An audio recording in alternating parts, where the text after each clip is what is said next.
Assalamualaikum warahmatullahi wabarakatuh, Bu Fitri. Waalaikumsalam warahmatullahi wabarakatuh. Ya, silakan Pak Hamim. Iya Bu Fitri, pada kesempatan kali ini mohon maaf mengganggu waktunya Bu Fitri. Saya ingin sedikit sharing dan menyampaikan keluh kesah saya berkaitan dengan masalah ketertiban siswa saat apel atau misalkan pada saat pembiasaan di lapangan. Masalahnya siswa ini sering kali berbicara, tidak memperhatikan guru yang sedang memberikan instruksi, terus juga seringkali kondisi yang dihasilkan dari siswa yang suka ngomong sendiri itu berakibat tidak kondusifnya acara atau kegiatan pembiasaan yang tiap kali diselenggarakan di lapangan. Itu kira-kira seperti apa ya Bu ya? Ya, baik Pak Hamim. Silahkan Pak Hamim ceritakan semua masalah Pak Hamim yang mengganjal dalam kegiatan atau ketertiban anak yang akhir-akhir ini memang kurang bisa tertib dalam kegiatan yang ada di sekolah. Mungkin kira-kira apa harapan dari Pak Hamim setelah nanti Pak Hamim menceritakan masalah ini pada percakapan kali ini? Saya sih berharap setelah saya berdiskusi dengan Bu Fitri, saya bisa menemukan solusi atas permasalahan yang saya hadapi, terutama berkaitan dengan sikap atau ketertiban siswa pada saat apel maupun saat upacara sekalipun, yaitu dengan tidak berbicara satu sama lain antar teman, seperti itu Bu. Oke, lalu kalau bisa saya bertanya, apakah anak-anak itu tidak tertibnya di dalam kelas atau hanya di luar kelas, Pak? Seperti di lapangan, seperti itu? Kalau yang saya perhatikan, justru ketika anak-anak di dalam kelas itu malah justru kondusif Bu, bisa dikendalikan sepenuhnya oleh guru yang mengajar pada saat itu. Nah, yang agak sedikit mengherankannya, kalau di lapangan justru anak-anak itu terkesan susah diatur dan mungkin bahkan ya yang lebih sedikit mengkhawatirkan adalah meresahkan. Jadi kegiatan itu tidak berjalan dengan lancar, tidak berjalan dengan efektif karena gaduh siswa saling berbicara satu sama lain, sehingga pesan atau materi yang disampaikan oleh pembina atau guru sekalipun yang memimpin apel atau pembiasaan pada hari itu tidak tersampaikan kepada siswa. Jadi kalau di dalam kelas itu anak-anak masih bisa kondusif ya Pak? Iya, betul. Karena jumlah siswa kalau di dalam kelas pun kan juga tidak banyak ya. Iya, betul. Dan di setiap kelas sudah ada gurunya masing-masing. Sedangkan kalau di luar kelas memang siswa itu gabungan dari beberapa kelas yang mengakibatkan banyak siswa yang berkumpul di lapangan. Nah, kalau seperti itu, kira-kira menurut Bapak apa sih yang menyebabkan siswa itu bisa tidak tertib dalam lapangan itu, Pak? Kalau yang saya lihat, siswa itu mulai tidak tertib dan mulai berbicara sendiri satu sama lain, ngobrol antar teman. Itu biasanya tuh di menit-menit setelah menit 15 tuh. Misalkan dalam apel misalkan 30 menit. Di menit awal itu anak-anak tertib, bisa dikondisikan. dari menit awal sampai menit 15, kurang dari 15 menit lah. Nah, lewat dari 15 menit, siswa ini sudah mulai gelisah, tidak bisa ya apa istilahnya, tidak bisa dikontrol masalah bicara dengan temannya satu sama lain. Yaitu mungkin yang menjadi faktor salah satunya adalah waktu yang terlalu lama pada saat apel atau pembiasaan. Padahal kan kondisi siswa itu berdiri. Nah, pada saat berdiri mungkin di sana ada yang namanya juga titik jenuh, ada penyampaian guru yang terlalu membosankan, tidak menarik. Nah, mungkin secara unsur fisiologis badan yang menopang anak-anak itu kan juga belum terlalu bisa berdiri lama, sehingga dari jangka waktu yang 15 menit itu mungkin lebih, siswa sudah tidak merasa nyaman, bahkan ada yang pegel, kesemutan dan sebagainya. Sehingga untuk pelampiasan siswa tersebut, dia berbicara atau bersenda gurau, bercanda dengan teman lainnya semata-mata untuk mengalihkan rasa capek, jenuh dan yang membosankan itu, Bu. Menurut saya sih seperti itu. Oke, baik. Lalu apakah tugas di lapangan itu hanya Bapak seorang atau ada rekan lainnya yang membantu dalam kegiatan di lapangan, Pak? Kalau saya ditugaskan oleh kepala sekolah memang menjaga ketertiban pada saat pembiasaan atau mungkin pada saat upacara sekalipun.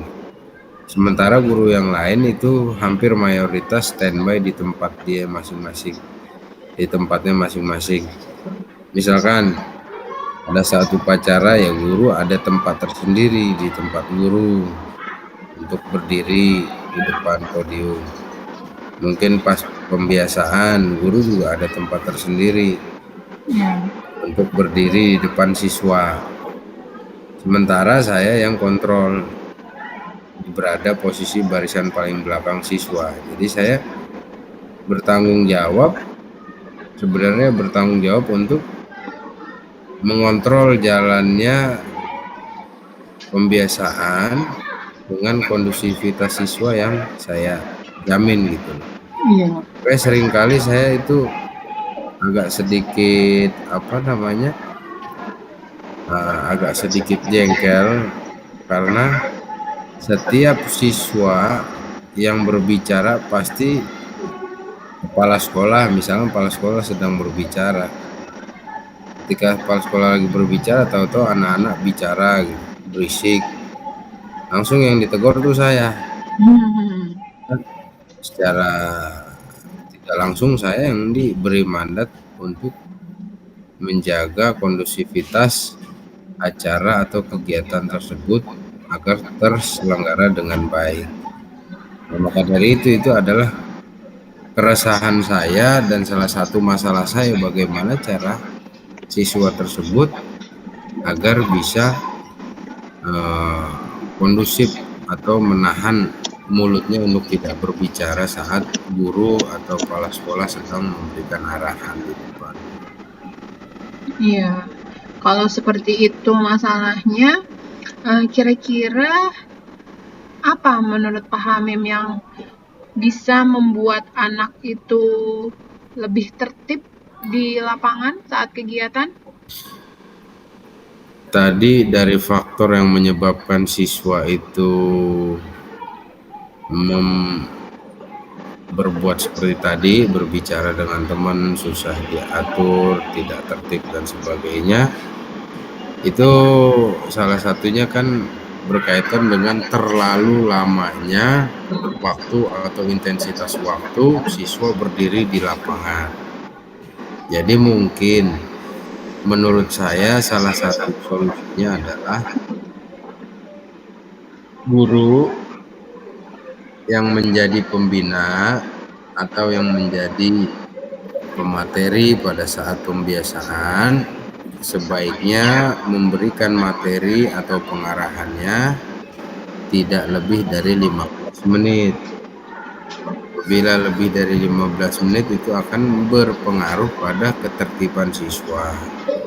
Jadi mau tidak mau sebaiknya guru yang dimandatkan untuk memberikan sambutan, materi, atau mungkin sebagai pembina upacara sekalipun sebaiknya harus menyiapkan materi yang singkat, padat, dan menarik sehingga waktu tidak terbuang lama, siswa juga tidak merasa resah karena terlalu lama berdiri, sehingga tidak ada kesempatan untuk melampiaskan rasa jenuh, kesal, dan bosannya itu serta pegelnya itu untuk berbicara dengan teman yang lain. Dan salah satunya lagi, guru sebaiknya menyampaikan materi dengan cara yang menarik sehingga semua siswa untuk memperhatikan guru atau kepala sekolah yang sedang berbicara di depan itu tinggi. Itu, Bu. Nah, apakah itu sudah Bapak lakukan untuk berbicara dengan pimpinan atau rekan-rekan sejawat Bapak agar saat memberikan materi itu harusnya bagaimana gitu sesuai dengan kriteria Bapak tadi? Apakah sudah dilakukan? Untuk saat ini belum, itu baru hanya sekedar bayangan dari saya ya, dengan cara memangkas isi pembicaraan yang tidak terlalu lama, dipadatkan dengan materi yang berisi, sementara juga penyampaiannya harus yang menarik. Itu mungkin wacana saya ke depan untuk memberikan solusi agar siswa ini tertib pada saat upacara atau pembiasaan di lapangan.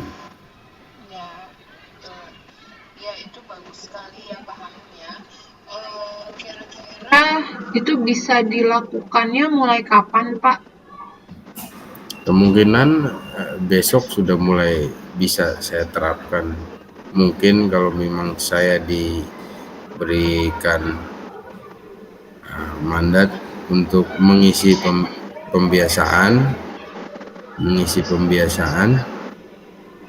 saya akan memberikan contoh terlebih dahulu kepada guru-guru yang lain termasuk kepala sekolah agar ketika memberi arahan kepada siswa sebaiknya dilakukan dengan cara yang singkat, padat, dan menarik sehingga siswa tidak terlalu jenuh, bosan, bahkan pegel untuk mendengarkan paparan dari saya pada saat kondisi berdiri di lapangan. Itu. Oke, lalu kalau saya boleh tahu rencana Bapak ke depannya agar kegiatan di lapangan, agar anak-anak bisa tertib, itu bagaimana Pak rancangannya? Kalau saya sih sebenarnya sedikit mengkhawatirkan apakah yang saya utarakan ini dapat diterima atau tidak oleh banyak kalangan termasuk guru dan kepala sekolah. Mungkin pada saat saya menyampaikan ini terkesan saya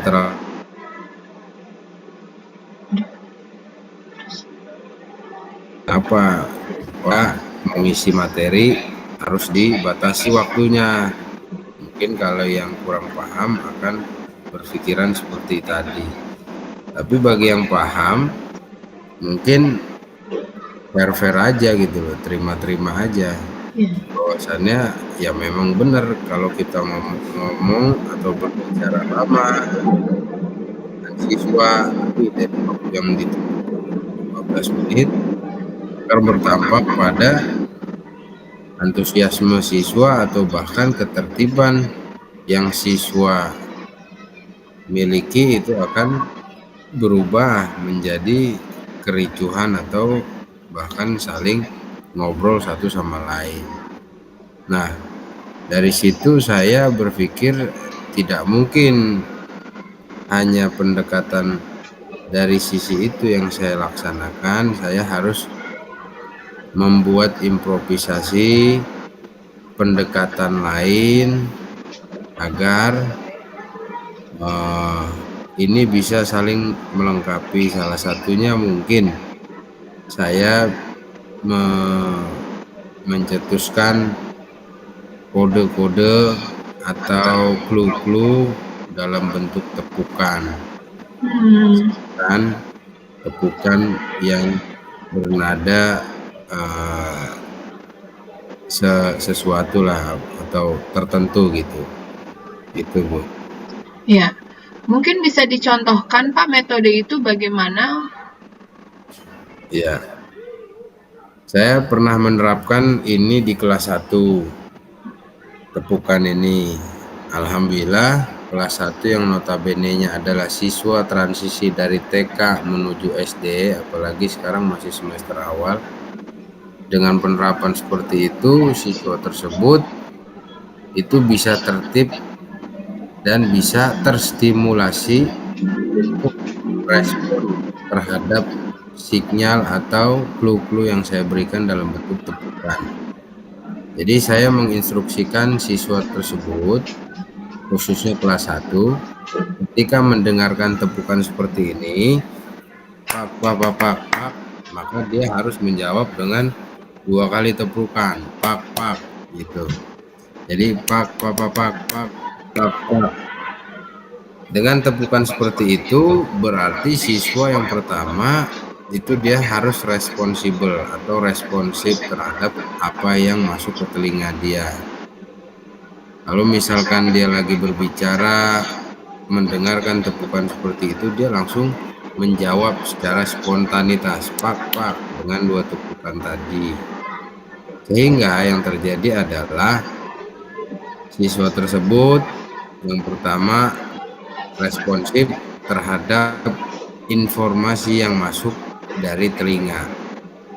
Salah satunya adalah bentuk tepukan. Efek yang dihasilkan adalah dia menjawab tepukan tersebut dengan melakukan tepukan 2 kali. Setelah itu sikap yang dilakukan setelah menjawab tepukan 2 kali yaitu dengan sikap sempurna, busungkan dada, pandangan ke depan, dan terakhir adalah tidak boleh berbicara dengan teman yang lain. Nah, dari seperti tadi, ini bisa kita alihkan yang selama ini kita mengarahkan siswa yang berbicara, yang berisik dengan cara marah-marah, membentak-bentak, dan sebagainya. Mulai sekarang tidak perlu kita membentak-bentak ketika kondisi siswa crowded atau berisik. Kita bisa mengalihkannya dengan cara menepuk atau memberi sinyal atau memberi clue seperti tadi, pak, dengan sendirinya siswa akan menjawab secara spontanitas, menjawab 2 tepukan, pak. Setelah itu secara seketika siswa akan berubah hening dengan sekejap, dan alhasil yang tercipta adalah suasana yang kondusif, tenang, dan bisa kita memaparkan materi atau menyampaikan sesuatu dengan nyaman dan tentunya siswa dapat memperhatikan dengan seksama. Itu, Bu. Ya, ini bagus sekali sih Pak idenya ya. Dengan metode ini, jadi siswa pun juga bisa berkonsentrasi. Kalau ada bunyi yang seperti itu, apa nih yang harus saya lakukan? Harus segera bagaimana nih saya? Gitu kan ya Pak ya? Ya. Jadi membuat guru juga nggak usah teriak-teriak lagi, betul itu. Ya, tapi dalam metode yang Bapak gunakan ini, kira-kira ada nggak kekurangannya gitu secara ini kan tepukan ya Pak. Kalau tepukan itu kan karena anak banyak di lapangan, apakah bisa terdengar tepukan kita dengan banyaknya anak itu Pak? Kekurangannya sudah pasti ada ya Bu. kekurangannya salah satu misalkan kalau kita menepuk dengan kondisi outdoor di luar ruangan, kondisi lapangan penuh dengan anak juga banyak, dan akhirnya mau tidak mau untuk memberikan kode atau clue seperti tadi kita harus menepuk tangan dengan lebih keras lagi supaya terdengar dari ujung sampai ujung. Tetapi biarpun ada kendala seperti itu masih bisa diantisipasi. Salah satunya kalau kami di sekolah kami melakukan pembiasaan apel dan sebagainya itu setiap hari menggunakan mikrofon. Nah, ketika kita menggunakan mikrofon itu hanya kita mengetuk bagian mic duk duk duk duk duk, langsung anak menjawab dengan 2 tepukan duk duk gitu. Itu akan lebih membantu. Jadi sebenarnya walaupun ada terkendala berkaitan dengan kekurangan, tapi menurut saya ada fasilitas atau alat bantu yang dapat membuat tujuan kita tercapai, yaitu berkaitan dengan menertibkan siswa dengan menggunakan clue atau kode tepukan sehingga siswa itu bisa tertib kembali di posisi semula, dan posisi siswa itu diharapkan sudah siap untuk mendengarkan dan memperhatikan guru yang sedang berada di depan. Seperti itu, Bu. Oke, menurut Bapak, ini kan tadi Bapak pengalaman di kelas 1 ya, Pak? Iya. Kalau misalnya metode yang Bapak lakukan ini dilakukan pada kelas tinggi, ya kelas 5 atau 6 gitu, apakah efektif atau tidak? Dan bisakah metode yang Bapak gunakan ini dilakukan untuk jangka panjang ke depannya? Menurut saya dari mulai kelas 1 sampai kelas 6 itu adalah semuanya siswa yang memerlukan unsur-unsur permainan atau hal-hal yang menarik dalam semua kegiatan.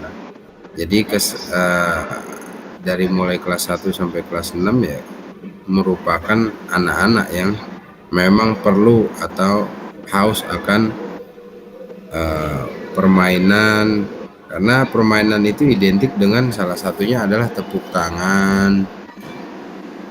Terus ya itulah adalah salah satu daya tarik dari permainan, ya salah satunya adalah tepuk tangan. Nah, menurut saya penerapan ini dapat dilakukan di kelas 6 karena selayaknya siswa kelas 6 adalah tetap seorang siswa, seorang anak-anak yang mungkin hanya berbeda postur dan jenjang saja. Ketika kita memberikan metode, memberikan pendekatan dengan cara permainan atau dalam bentuk clue atau kode yang sifatnya tepukan, itu menurut saya kelas 6 pun masih respon dan senang melakukannya. Jadi tidak ada unsur paksaan atau keberatan dari kelas tinggi sekalipun. Iya. Ya, Baik, Pak. Berarti bisa dilakukan dalam jangka panjang ya ke depannya ya, Pak? Untuk jangka panjang sudah pasti bisa, tapi yang jelas kalau misalkan metode atau pendekatan ini bisa mau dilakukan dalam jangka panjang, sudah pasti saya harus menularkan cara atau pendekatan yang seperti ini ke guru-guru lain. Karena masalahnya pembiasaan di tiap harinya itu dengan guru yang berbeda-beda. Begitupun pada saat upacara bendera dengan pembina upacara juga yang berbeda-beda. Sudah pasti kalau misalkan ini hanya bertumpu pada saya untuk pengkondisian anak, sudah pasti ini hanya berjalan dalam jangka waktu pendek, dan bahkan mungkin hanya saya sendiri yang bisa mengkondisikan siswa. Itu Bu. Ya, baik. Pak Hamim, ada lagi yang ingin disampaikan?